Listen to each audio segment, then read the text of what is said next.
It used to bother me when I would read in the comment section, like, oh, nice lip filler, lip filler, lip filler, lip filler, duck lips, lip filler. But the crazy part is, I don't have lip filler.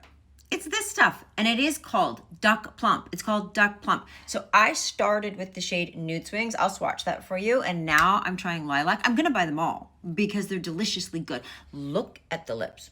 I kind of are ducky, but I don't care. I love them. They definitely tingle. So they have ginger. It's not cinnamon. It's not peppermint. It's ginger. And I'm telling you, this is the move. So this is Lilac. Now let me show you the Nude Swings. Nude Swing time. By the way, how great is that name, Nude Swing? Like, that has me written all over it. So we're taking off the violet. We are putting on the Nude Swing. Now, it takes a minute to get the plumping going, but once it's going, boy, does it go.